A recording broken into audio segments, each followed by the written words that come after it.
বিষয়ে ঘোষণা দেওয়া হচ্ছে। আমি এসডিও আসানসোল, যে এখানে জানতে চাইছেন বা কোনো জায়গা থেকে একটা সংবাদ বেরিয়েছে যে এসডিও অফিসে গেলে সমস্যার সমাধান হচ্ছে। বিষয়টা মোটেও এরকম নয়।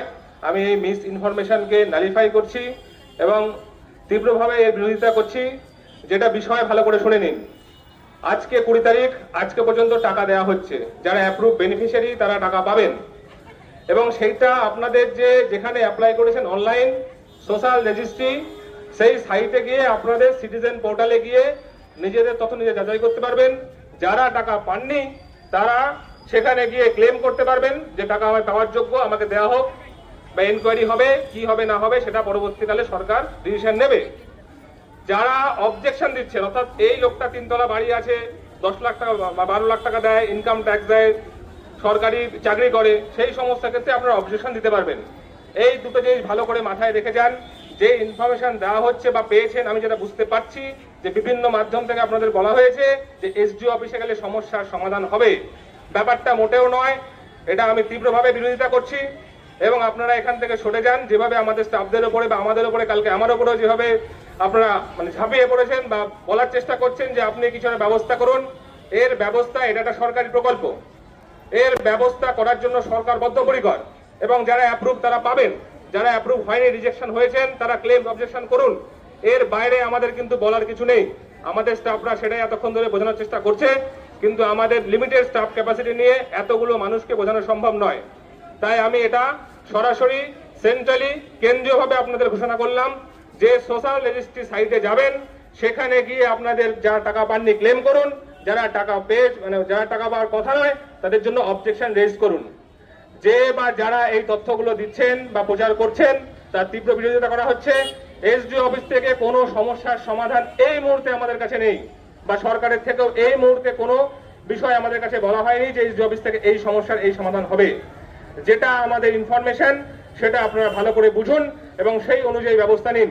এখানে এসে আপনারা যেটা করছেন, অফিসের এবং স্টাফদের নিরাপত্তাহীনতায় তারা ভুগছে, এটা করবেন না। এজন্য ব্যবস্থা নেওয়া হতে পারে। সুনির্দিষ্টভাবে বলা হলো, এইটা আমার স্টাফরা বারবার করে বলে দিচ্ছে, বুঝুন। বারবার করে তাদের ইনসিস্ট করবেন না যে কিভাবে করব। দ্ব্যর্থহীন ভাষায় এটা বলে দেওয়া হলো, সোশ্যাল রেজিস্ট্রি সাইটে আপনি যাবেন, সেখানে গিয়ে টাকা পাবেন না তো ক্লেম করবেন, যার টাকা পাওয়ার কথা না তার এগেইনস্টে অবজেকশন জানাবেন। এটাই আমাদের বক্তব্য, এটাই সরকারের আপাতত বক্তব্য এবং প্রেস বিজ্ঞপ্তি বিভিন্ন সরকারি মাধ্যম থেকে এইভাবেই বলা হয়েছে। এইটা তীব্রভাবে বুঝে নিন, ভালোভাবে বুঝে নিন। এখানে যেটা আপনারা করছেন, আমাদের ইনসিস্ট করছেন কিছু একটা করে দিন, কিছু একটা করে দিন। কিছু একটা করার জন্য এখানে নেই, এই তথ্যটা আছে। তারপরে যদি সরকারের থেকে যদি বিভিন্নভাবে আসে, নির্দিষ্টভাবে যদি গাইডলাইন আসে, সেই অনুযায়ী ব্যবস্থা যে অফিস থেকে বলা হবে সেই অফিস থেকে নেবে। সেটা এএমসি হতে পারে, এসডিও অফিস হতে পারে, ডিএম অফিস হতে পারে। সুতরাং আপনাদের কোনোভাবেই আমি বলবো না আপনারা এখানে যান, ওখানে যান, সেখানে যান। যেটুকু বলা আছে সোশ্যাল রেজিস্ট্রি সাইটে যান। অর্থাৎ আজকের দিনটা ওয়েট করতেই হবে, কারণ আজকে পর্যন্ত টাকা ছাড়ার কথা বলা আছে এবং আজকে টাকা ছাড়া হচ্ছে। এখন কেন পেলাম না, কিভাবে পাবো, কি বলুন, আপনারা বলতে পারছেন না কেন? এই কথাগুলো বলে আমাদের বিড়ম্বনায় ফেলবেন না এবং নিজেরা বিড়ম্বনার মধ্যে আসবেন না। এই মিসইনফরমেশন বিরোধিতা করা হচ্ছে এবং যেটা ইনফরমেশন সেটা আপনাদের সঠিকভাবে দিয়ে দেওয়া হলো। আপনারা এবার প্রত্যাবর্তন করুন। এখানে থেকে কিন্তু আপনাদের সময় নষ্ট এবং স্টাফদের একটা ওরা খুব ইয়ের মধ্যে ভুগছে, নিরাপত্তাহীনতায় ভুগছে। এই জিনিসটা করবেন না। আর পুলিশদেরও 3 দিন ধরে পুলিশ অফিসার এখানে দাঁড়িয়ে আছে, সবাই এটা নিয়ে ব্যস্ত। এইভাবে করবেন না।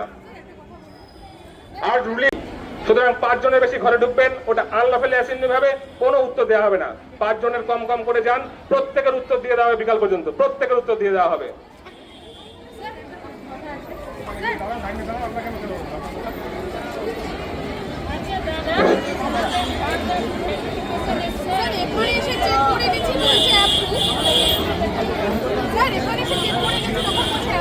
টাকা পেয়ে যাবেন আগস্টের 10 তারিখে এসে, আর এখন বলছে আন্ডার এনকোয়ারি।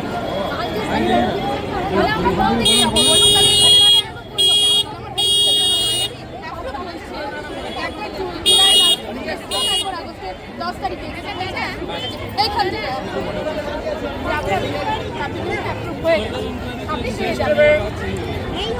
সিস্টেমে অনেকেই দেখেছেন যে আপনাদের অ্যাপ্রুভ হয়ে গেছে, এখন ওটা আন্ডার এনকোয়ারি হয়ে গেছে। এইটাই তো বললাম।